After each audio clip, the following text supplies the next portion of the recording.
I fly the Geico Extra 300. I've been on the air show circuit just under 15 years now, and what everybody's going to see this weekend is going to be everything you don't expect an airplane to do. So I'm going to take the Geico Extra 300, I'm going to fly it sideways, I'm going to fly it end over end, I'm going to hover it, it's going to go tail first towards the ground, it's going to be wild. I'm a lucky guy to be associated with Geico. They really work me hard. We're left coast, right coast, all over the country, and I just love it. The Extra 300 is built in Germany by Walter Extra. It's got one purpose in life, it's hardcore aerobatics. Very, very good airplane, very high roll rate, 420 degree per second roll rate with this particular airplane. I've got a pumped up engine, it's light. The thing just has bags and bags of performance, and it's exceedingly reliable.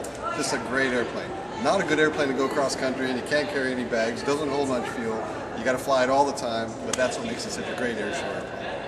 I think I've been with Geico 6 or 7 years now, and it's just a wonderful, wonderful, wonderful relationship. Typically I do 22 a year. I don't even know how many I've done this year so far, but my average is 22 a year.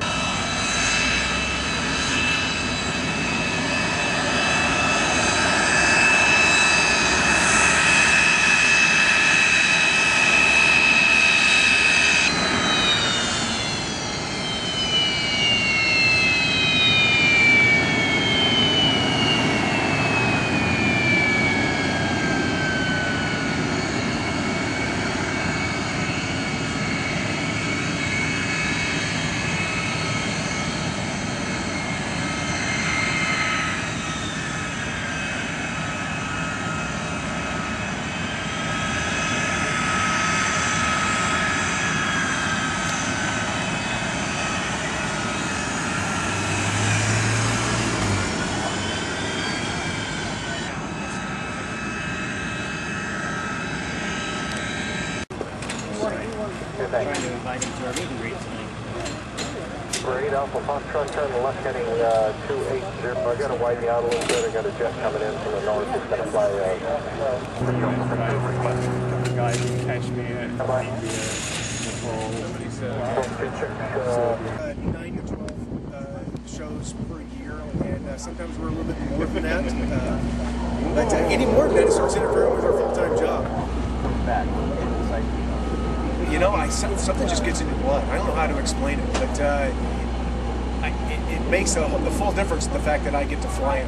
I just love the energy, I love the excitement level, I love the adrenaline that pumps through my body every time I strap on a G-suit and get myself in an airplane. I love the teamwork that happens with me and my wingman, and the fact that we have to act like one, you know, and put on a show together as one entity as opposed to 4 individual jets. But it's you know, Thunderbirds is what inspired me to be a pilot when I was 7 years old, and so it's just what's been driving me ever since. I love this industry. How cool is it actually flying? You know, they're the headliner. You're the second best out here. not saying, but I mean, how cool is that flying right alongside of it? It's extremely cool and very rare. Very rarely do we get to come to the same show as the Thunderbirds or the Blue Angels, for that matter.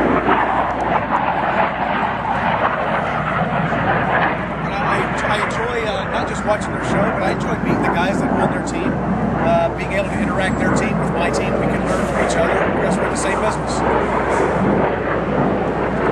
They're in the business of inspiring young people to make a career out of the Air Force, and I really feel that part of my job out here is to inspire young people to just pick up aviation as a career. I was 20 years in the Air Force and just retired a couple of years ago, and I've been with the Patriots now for 6 years. I was in A-10s during Desert Storm 1, and then I deployed out there as a lieutenant colonel as a safety officer a couple of years ago. I flew several things. I started off in A-10s, the Warthog. It's a tank buster. It's got a big giant Gatling gun on it. I flew the F-16s with the Thunderbirds. I flew the Harriers, which is the jump jet, with the Royal Air Force as an exchange pilot. And then I flew a stealth fighter to finish up my career for about 4 or 5 years. I flew some pretty cool stuff, yeah. And this is just as cool. I love this airplane. It's simple. It runs like a Timex, and it just talks to you. It's a very forgiving airplane. It's not as fast as the F-16 by any means. It doesn't have the Gatling gun, but it's awesome for what we do here for an air show, because we put on a show that stays right in front of the crowd. No hit against the Thunderbirds, but oftentimes it's a maneuver and then they disappear for a while. Our show stays right in front of the crowd for 20 minutes, and you see lots of smoke, you see lots of action, and it's full of excitement.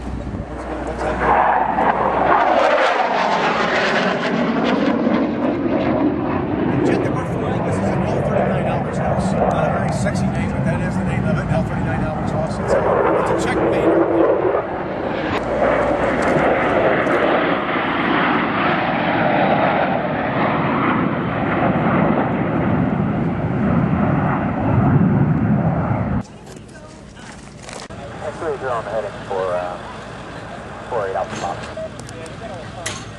So I didn't bring it, so I can't wear the headphones with it. No. Yeah.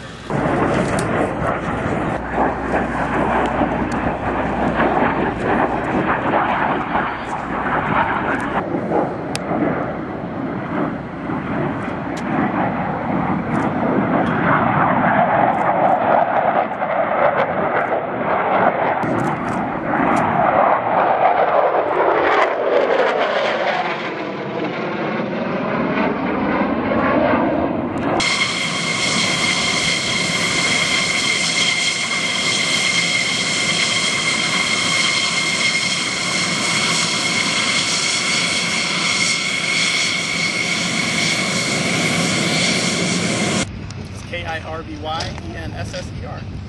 And how long have you been with the Air Force? I've been in the Air Force since 1998 when I graduated from the Air Force Academy, and I've been flying for Thunderbirds for 2 years. I graduated from high school, little tiny town of Baird, Nebraska, 1,200 whopping people in the whole place.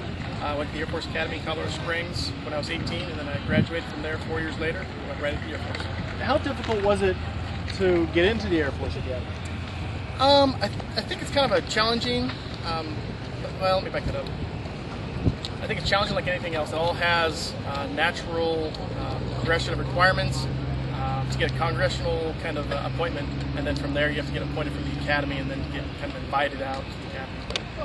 So you spent a lot of time doing nothing, hanging out with friends or in high school, screwing around? You know what? It's kind of funny. We don't get counted those 4 years of wearing the uniform, so we really don't get counted until we actually, the first day as lieutenant. But I wore uniform every single day, regimented meals, regimented uniforms, timing, all that stuff. So I count it in my heart, but I guess they don't count it on time, and that's fine. I got pretty decent grades in high school. I got straight A's, valedictorian, all that kind of good stuff, but I don't know if I really want that on camera, so I think I'll retract that. It's like anything else, the grades are going to matter. I know they're going to hear this quite a bit. They're going to hear, stay in school, get good grades. To tell you the truth, any person, whether it be talking employer right after high school or any college that's looking at you, is going to look at grades, because that's how they compare and contrast from one student to the other. They're going to want the best students so that those best students get the best jobs, and they go, hey, where'd you go to school? I went from school A, and that school A is looking for the best students. How do they do that? ACT, SAT scores, and really grades, extracurricular activities, and things of that nature. So the more things you can do to diverse yourself, and make yourself diverse in not only activities, but who you are, the better, and then the best grades you can get, obviously, are a huge deal. I've been doing this for 11 and a half years, and I still am not sure what I want to do when I grow up. So, to tell you the truth, opportunity is on my side. Whatever the reason, the big man upstairs likes me. And I didn't know what I wanted to do when I was 18. A lot of people know what they want to do. A lot of guys on this team have wanted to fly for as long as they can remember. That wasn't me. I graduated from high school, and I'm still going, well, I think I'm going to go to the military, but I don't know what I want to do. My father was a car dealer. My mom was a school teacher. My grandfather served in World War I. Really, I was so disjointed that I didn't really see military life, especially in small town Nebraska.